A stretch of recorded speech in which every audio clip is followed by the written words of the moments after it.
ఓం నారాయణ ఆది నారాయణ. ఓం నారాయణ ఆది నారాయణ ఛానల్ను ఆదరిస్తున్న గురు బంధువులకు స్వాగతం, సుస్వాగతం. ఓం నారాయణ ఆది నారాయణ. ఓం శ్రీ భగవాన్ వెంకయ్య స్వామినే నమః.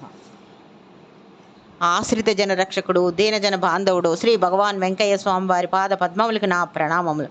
సమస్త సగుణ రూప నిర్గుణ రూప గురుదేవుల పాద పద్మములకు నా నమస్సుమాంజలి.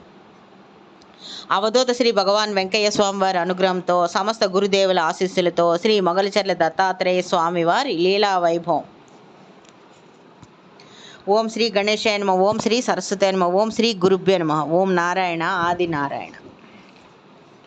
చక్కా కేశవులు గారు, వీరికి శ్రీ మొగలిచర్ల దత్తాత్రేయ స్వామి వారితో ఉన్న పరిచయం శ్రీ పవని శ్రీధర్రావు గారు, ప్రభావతి గారికి శ్రీ స్వామివారితో ఉన్న పరిచయం కంటే ముందే ఈ చక్కా కేశవులు గారికి మొగలిచర్ల దత్తాత్రేయ స్వామివారితో పరిచయం ఉంది. అప్పటి నుంచే వీరు శ్రీ మొగలిచర్ల దత్తాత్రేయ స్వామివారిని సేవించుకుంటూ ఉండేవారు. శ్రీ మొగలిచర్ల దత్తాత్రేయ స్వామి వారి వల్లనే వీరికి పవని శ్రీధర్రావు గారితో పరిచయం ఏర్పడింది కూడా. స్వామివారు పకీర్మాన్యంలో ఆశ్రమం ఏర్పరచుకున్న తర్వాత శ్రీ చక్కా కేశవులు గారు దర్శించుకుంటూ ఉండేవారు. ఆ క్రమంలో ఒకసారి ఈ కేశవులు గారు స్వామివారిని దర్శించుకోవడానికి మొగలిచర్ల వస్తూ ఉండగా వీరికి కందుకూరులో ఒక వ్యక్తి పరిచయం అయ్యారు.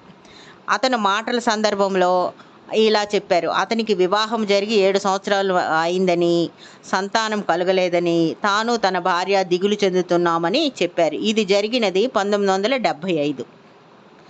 అతని పేరు, ఈ చక్కా కేశవులు గారికి పరిచయమైన వ్యక్తి పేరు హరిచౌదరి.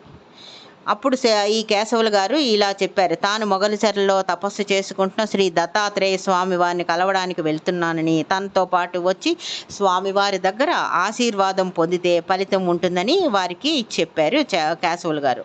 అతను సరేనని అన్నాడు. ఇద్దరు కలిసి మొగలిచర్ల బస్సు ఎక్కి వచ్చారు.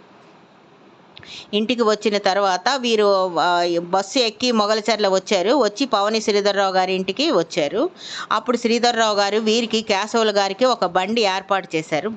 దత్తాత్రేయ స్వామి వారిని దర్శించుకోవడానికి బండి ఏర్పాటు చేశారు.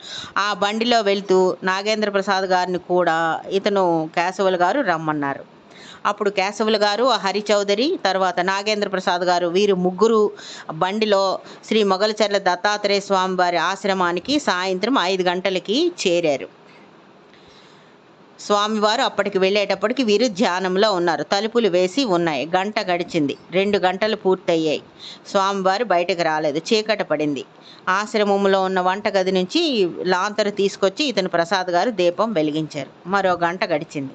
స్వామివారు రాలేదు. ఇక ఈ రోజుకి స్వామివారు కలిసే అవకాశం లేదని, స్వామివారిని దర్శించుకునే అవకాశం లేదని ముగ్గురు వెనక్కి వచ్చేశారు మొగలిచర్ల గ్రామానికి.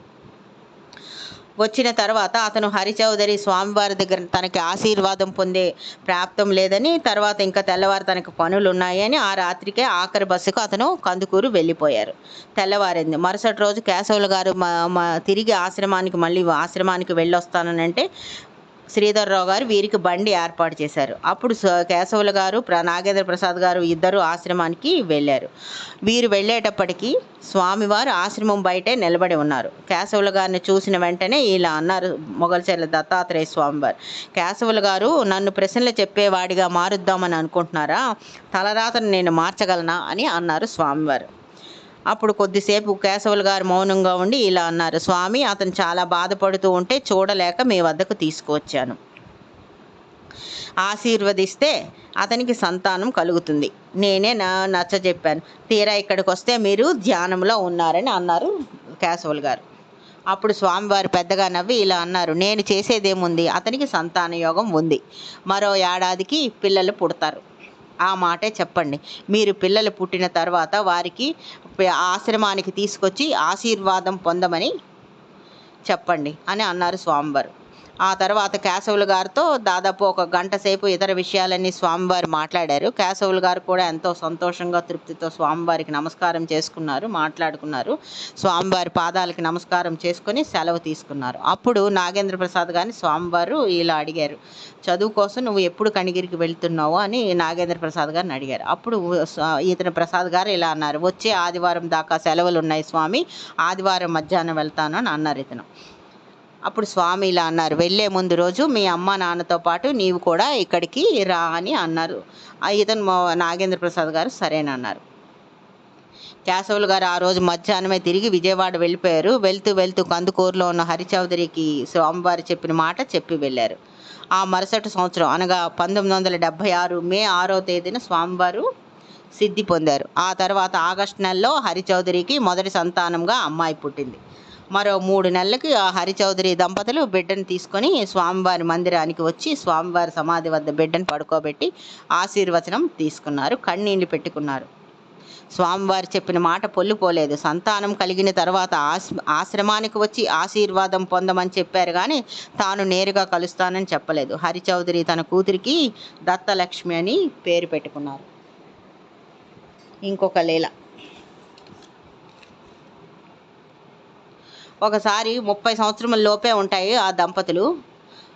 స్వామివారి బంధువులను తమను తామును పరిచయం చేసుకుంటూ నాగేంద్ర ప్రసాద్ గారి దగ్గరకు వచ్చారు.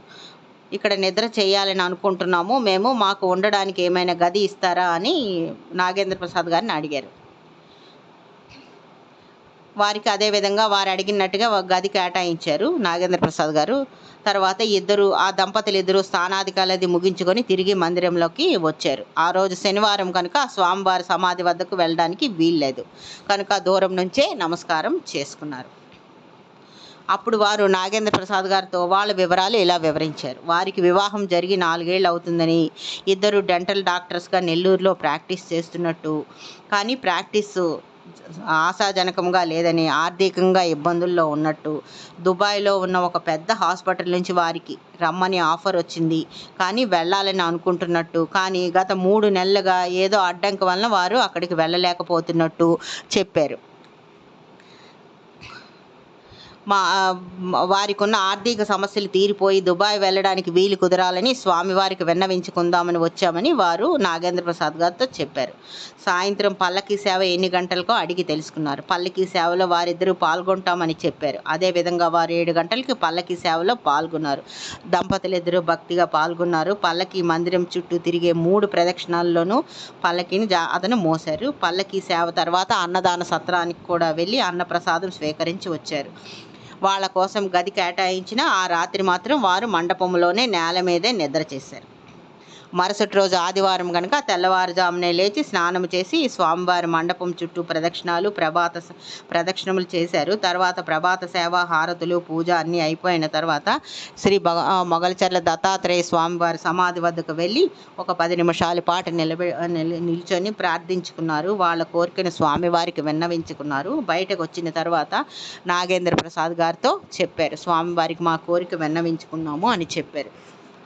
ఆ తర్వాత వారు ఇంకా చెప్పారు, ఎందువల్లో తెలియదండి, శ్రీ మొగల్చర్ల దత్తాత్రేయ స్వామివారి సమాధి వద్ద మా బాధలు విన్నవించుకున్న తర్వాత మా మనసులకు ప్రశాంతత వచ్చింది అని అన్నారు. మధ్యాహ్నం దాకా వారి మందిరంలో గడిపి తిరిగి వారు నెల్లూరు వెళ్ళిపోయారు. ఆ తర్వాత 15 రోజులు గడిచిపోయాయి. ఆ 15 రోజులు గడిచిన తర్వాత స్వామివారి బంధువు అని మరొక వ్యక్తి మందిరానికి వచ్చారు. అతనితో మాట్లాడుతూ ఉన్నప్పుడు ఆ మాటల మధ్యలో ప్రస్తావనలో ఈ దంపతుల ప్రస్తావన వచ్చింది. అప్పుడు ప్రసాద్ గారు వాళ్ళతో ఇలా చెప్పారు, 15 రోజుల కిందటే వాళ్ళిద్దరూ వచ్చి వెళ్ళారు అని చెప్పారు. అప్పుడు ఇతను చెప్పారనమాట, వచ్చిన అతను చెప్పారు, వారు 4-5 నెలలుగా తీవ్రమైన ఆర్థిక సమస్యలతో, మానసిక సమస్యలతో ఉన్నారు.